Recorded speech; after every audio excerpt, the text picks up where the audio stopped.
Hey everyone, so I know it's been a while, and we're going to dive right in. Right now I want to talk to you about comic books. I know it has been quite a while since I've done that. I think the last time I talked about comic books, I think it was titled The Geek Side of Me. So I guess you can call this part 2. We'll see why I titled it anyway. The first thing I want to talk to you guys about is Kick-Ass. Now, for those of you who've seen the movie, good for you. And if you've been reading the comic book before that, you guys are awesome. Of course, I read it slightly before the movie, and I actually did get all the comic books before that. And of course, they started volume 2. And this is actually the third printing of the first issue of the second volume. I know it sounds a little confusing, but that's what it looks like. And of course, this is the second issue of the second volume, which actually looks pretty cool. And just in case you guys are wondering, yes, the quality is still there. So if you did read the first volume of Kick-Ass, and you loved the way the story was told, the way it goes about everything, the way everything looks, then you definitely have to get the second one. The only thing that I don't like about it is that everything is being delayed. It's like once every 3 months they release one issue, which I don't like. And of course, they are making a sequel to Kick-Ass, which is called Balls to the Wall, and I don't know. That on its own sounds a little strange. Next thing is this thing called Infestation. This is what it looks like. And of course, this is kind of old because this thing came out, supposedly I think it came out in January, but I got them late and I didn't really have too much time to read them because of school. Of course, if you have 9 units and it's 3 classes each and then you're working full time, having a lot of free time isn't an option. Not really. So this was the Infestation, where zombies actually invade in all 4 different types or different universes. So you see G.I. Joe, you see Star Trek, Transformers, and Ghostbusters. Now, for a second there, I actually thought that they were going to be teaming up, like they all would meet together and team up against these zombies, but that's not the case at all. So each one of them has their own individual comic where they go ahead and deal with these zombies which are actually invading in their type of universe or reality. Yeah, even G.I. Joe. Of course, for me, I just love the Ghostbusters one, because look at that, that's amazing. Even Stay Puft is in there and zombified, and usually, as they say, the cover has nothing to do with the story. Well, in this case, it kind of does. Thank God. And of course, there's Infestation Part 2. That's a pretty cool cover. Here's Transformers, G.I. Joe, and there's Star Trek, which is kind of cool. But of course, Ghostbusters, right there. And again, one of my favorite ones. It didn't take me that long to read, but yet, really, really good. I just loved it. The only thing is, it was a bit too short. Usually when you read Marvel or DC and you have these huge crossovers, they last like at least 6 to 7 issues, or maybe even more, and they have everyone combined together to fight whatever evil plot entity or group is trying to take over or cause havoc or rule the world. But in this case, they really didn't do it a huge epic arc. But again, it's a nice miniseries, and if they do have a graphic novel that has them all in one, I recommend getting that. But it wasn't too bad. I do kind of recommend it. And here's something for all of you who know about the Infinite Crisis. This is something I got off of eBay, which is a #1 sketch variant, which is actually, well, back in when it came out, like 05, I think 06. This was actually worth quite a bit. But again, as time goes on, people start getting a little desperate for money and they start selling these things, and I was just really lucky enough to pick this thing up. Again, you don't really find this too often. This is probably, here, I'll show this to you guys. This is what you call, well, we'll just say not for resale, if you can see it right there.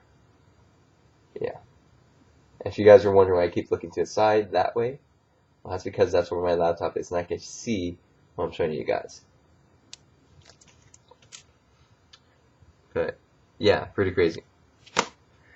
And one of the other things I wanted to get, because I really wanted to show you guys, because I got today in the mail, is This is Ghostbusters. This is from Legion 2004, which looks pretty awesome. I know it looks just like the movie, but look at that. And again, let me just show you if I can. That 88, where is it? Right there. And they're the ones who actually made that, which is pretty cool. 88 miles per hour. That's what it says on it. I'm just not just saying that. That's what it says on it. Again, this is one that I really want to get because it's kind of rare, not too rare, but just the way it looks and just the fact that it has the Ghostbuster logo on there is amazing.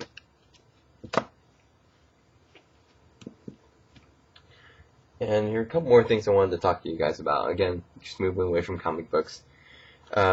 Resident Evil, Mercenaries. Don't get this game. It is not good. They put a lot of hype into this.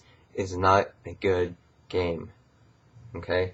And sadly for me, I went ahead and got the case that came with it. Now you order this off of Capcom itself, Capcom.com, and you get this case for free. The funniest thing is, I pre-ordered this. That's how I got the case, the limited edition case. And this game came out on a Tuesday. And they said my order was being shipped on Friday. I'm like, okay, Friday, Saturday, Sunday they don't ship anything. Monday, I should get it by Monday. Nope, I didn't get it by Monday. Well, then I'll get it with everyone else on Tuesday. No, I didn't get it on Tuesday. Wednesday? No. I got it 2 days later. So everyone else was able to play this game, but no, I got this delayed. It's not a good game. Why? Well, for those who've actually played Resident Evil 5 and you actually played the Mercenaries game, you fight zombies. There's a time limit. You can team up with people online. That's really good. You can shoot, break their skulls. You can do whatever you basically want to survive and just gain more time. Basically, the goal is to survive, and as the time limit counts down, which it will, the more bad guys you kill, the more points you earn, basically. And there is a limit. So if you kill so many, you complete the mission automatically. And the time is supposed to actually run out. So don't feel bad if time runs out and you're like, oh shoot, I lost. No, you didn't. The problem with this game is, well, I played the first 2 levels. And basically, they're like tutorials. You see the whole landscape. There's no zombies, but it says, quick, find the markers and follow them. Pick up one marker, you move forward. Pick up another marker, you move forward. You got the steps, pick up another marker, you follow. And you're just picking up and collecting these markers. Well, hey, that's good for the first level.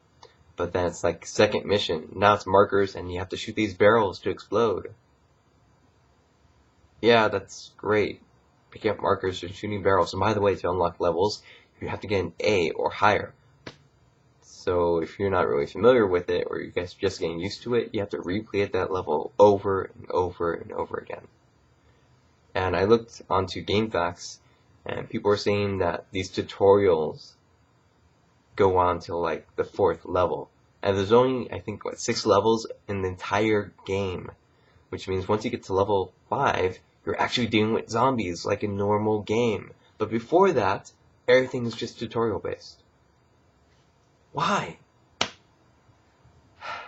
So that's why I haven't really been playing it at all. I've been playing more of Zelda and the Ocarina of Time, which is actually really, really awesome. So if you do have a 3DS, please pick that up right now. It is great. And I wasn't really a big Zelda fan. I did get it for the GameCube, which had that one, Majora's Mask, and of course the original first and second. But I didn't really play it. And of course with this one, I've been playing it constantly. I've been talking with my friends who have huge nostalgia about it. But really, it's just a great, great game. So I do highly suggest that you pick that one up. And again, Star Fox 64 is going to come out. And here's the funny thing, because it comes out on September 11th. 9/11, 10th year anniversary. No, I don't really have anything against it. I don't. It's just a huge coincidence, and my guess is it's probably, Sunday? I think it is. Because most games, I think, come out on Sundays. I'm not sure. I haven't really checked what the date was. But, yeah, that's going to be something. The only small pet peeve that I have with Star Fox 64 and the 3DS is they re-record the voices. So they don't sound like the N64, and I really wanted to hear just the way it was. But hey, you know, it might be better. It might just be. And I hope Slippy sounds different somehow. Slippy was really annoying. I mean, yes, you do like his voice and character, but come on, it's Slippy. You miss him, but you hate him. It's fun. And one of the other things I want to share with you is I picked this up on the day it came out. There you go, Lord of the Rings, the extended edition. Pretty cool. Not bad. And again, I always have to have a pet peeve. But you know what? There's a reason. I'm going to show it to you right now. So you open up the case, slide these out. Look, Blu-ray. And look, it's in black. Finally, it's not blue like all the other Blu-ray titles. I like to do that for some reason.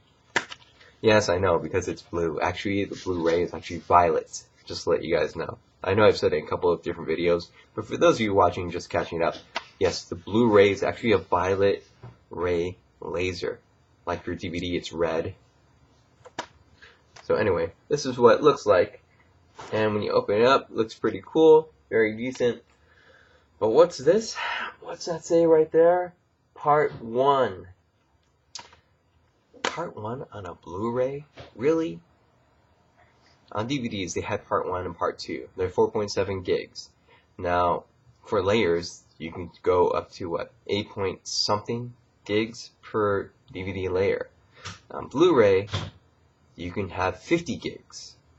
And still, even with 50 gigs, you still have to make it Part 1 and Part 2 of one movie. You can't fit it all in one? Really? Come on. And I keep hearing more about this technology. Oh, we expand the Blu-ray layers and make it up to like 300 gigs per disc. Why don't you do that with this one? And you don't even have to get a new Blu-ray player. You just have to do a small update and that's it. And yet still, Part 1 and Part 2 of one movie. Why? Anyway, I haven't played them yet. But I do want to check them out soon.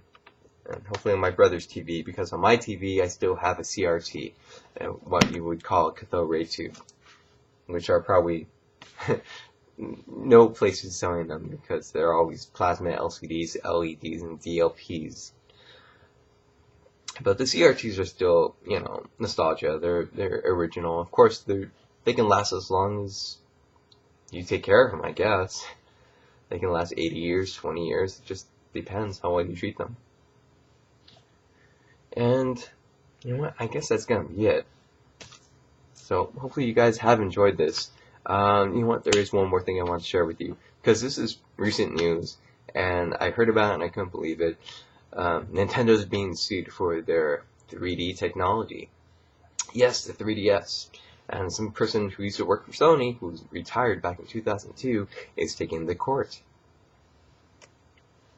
And just as you're wondering, the patent that this guy made was 2008. And the 3DS, their technology, Nintendo didn't make. Nintendo actually joined up with Sharp and their 3D technology. And their 3D technology dates all the way back in 2003. So why would you sue Nintendo if it's not even their technology? Anyway, I don't really think 3DS is going to go anywhere. I think the lawsuit is just going to fall through because it's patented by a different company and they patented it first. Whoever the Sony guy is, patented it second. And they don't have a claim on it. But I still find it funny that someone's always trying to sue Nintendo. And Sony, but that's LG's problem. Anyway, I guess that's going to be it.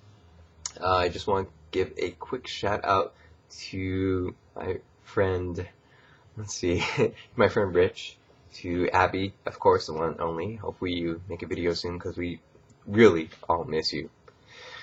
And to Tim, the Pink Crusader, just such an awesome guy. You guys should definitely check him out. You know what? I'll put a link up here so you guys can definitely see what this guy is all about. Just an amazing person altogether. And also to, let's see, who else? For some reason I'm drawing a blank.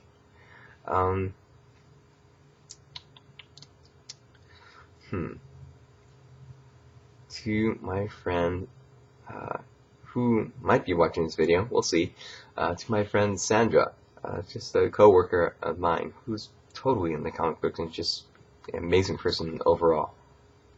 And also my friend Cynthia, who is also a co-worker, who I hope one day will make a video. But, no pressure. Anyway, I know it's been a while, so hopefully I'll continue to make regular videos on a weekly or bi-weekly basis, but you know what, you never know. Again, things have been going on, and it's just pretty crazy right now. So, in the meantime, I'll talk to you guys later. Take care, post comments, send messages, and see you guys later.